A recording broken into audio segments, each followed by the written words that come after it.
non, j'aime bien ce système de cuisine centralisé parce que ça permet de voir tout le monde, de tout le monde travailler dans la même atmosphère et il y a un beau travail de polyvalence.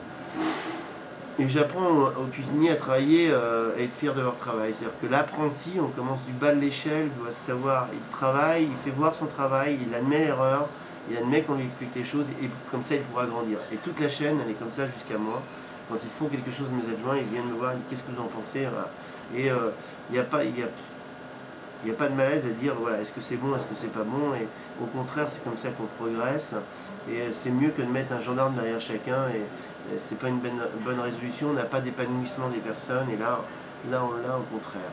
Donc on est un centre de formation, parce que c'est vrai qu'il y a beaucoup de gens qu'on replace un petit peu partout, et on a dans notre équipe pas mal de compagnons qui travaillent aussi, des compagnons du devoir qui travaillent aussi chez nous.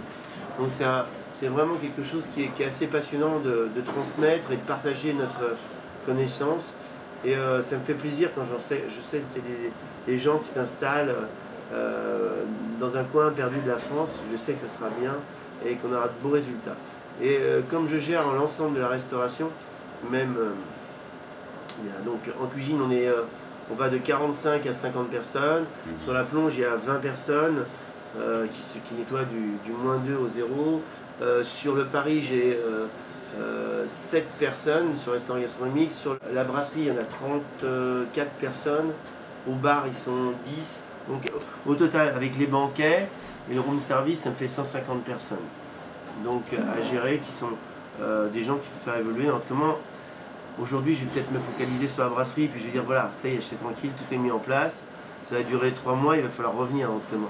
Et c'est ça qui est bien dans notre système, c'est que jamais rien n'est fixe et il faut toujours recommencer. Alors quand on a fini la brasserie, on va aller sur le Paris. Quand on a fini Paris, on va sur les banquets. Quand on a fini les banquets, on va aller sur le room service.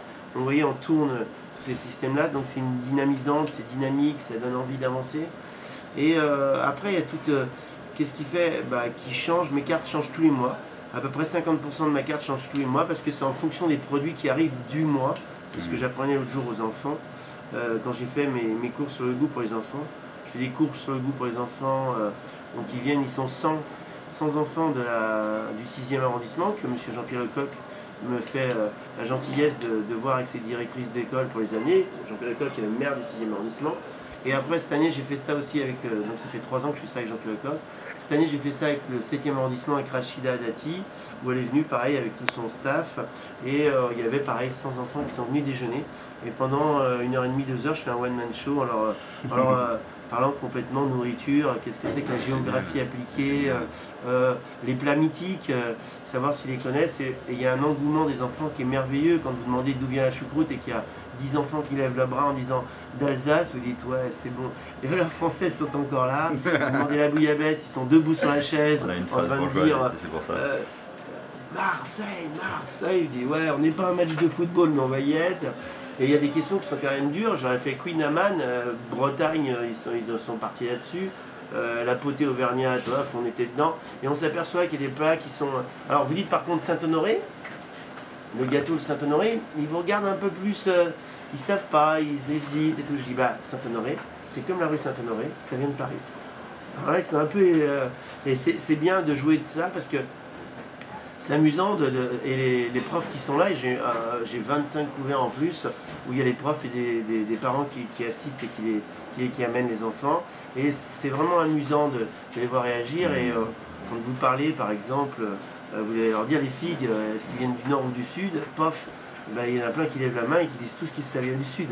C'est vraiment extraordinaire. Je leur dis, voilà, en ce moment, qu'est-ce que vous avez comme fruits? Tac, ils lèvent la main, on s'amuse avec ça.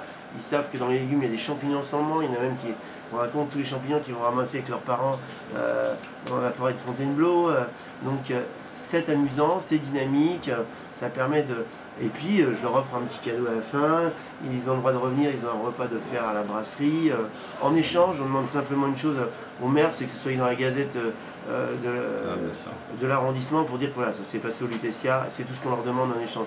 Mais c'est vraiment un plaisir parce que c'est nos ambassadeurs de demain, c'est eux qui feront que continueront à pérenniser dans le temps la façon de manger à la française, comme je dis, et je leur ai réexpliqué comment s'organiser une journée, comment on mangeait, une entrée, un plat, un dessert, et les différentes horaires pour manger pour pas qu'ils grossissent.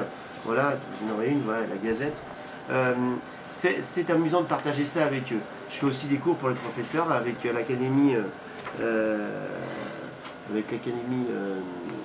l'éducation nationale, et je leur fais un cours une fois par an. Il y a 12 professeurs qui viennent des écoles hôtelières, c'est payé par l'éducation nationale, et je leur fais un cours sur le goût avec mes adjoints, et ça se finit par un super déjeuner au restaurant Paris où ils vont goûter ce qu'on leur a fait voir comment le fabriquer.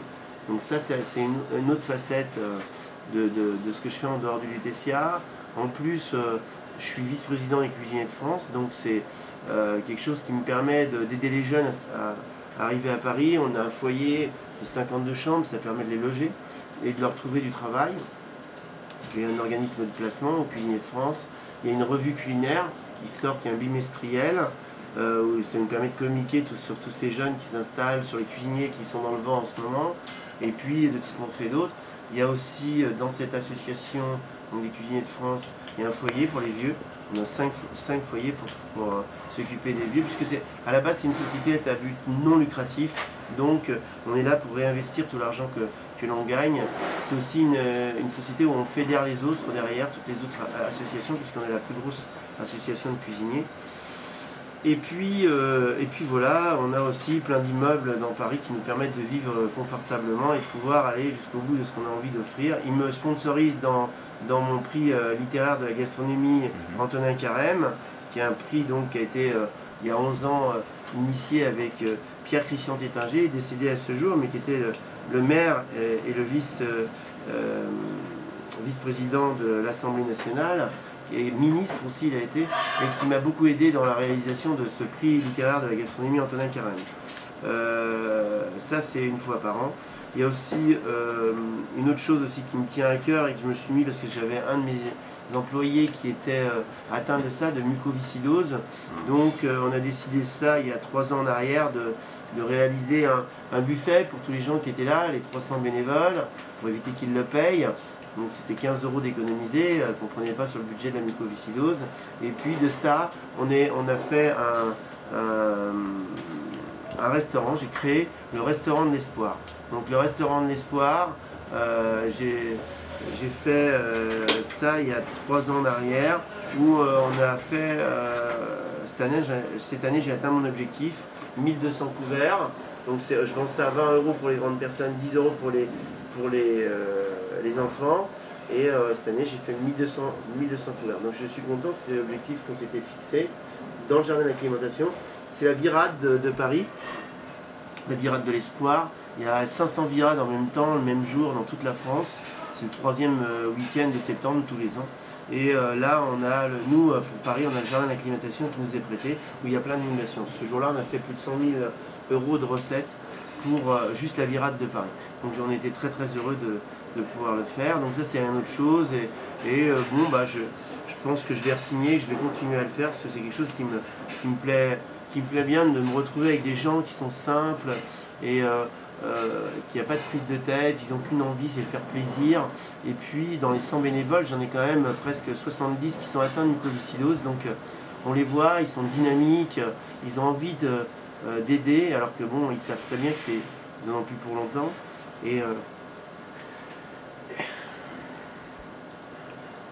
ça permet, quand on revient le lundi, d'être mieux, quoi. Tout simplement, d'aider les autres un peu.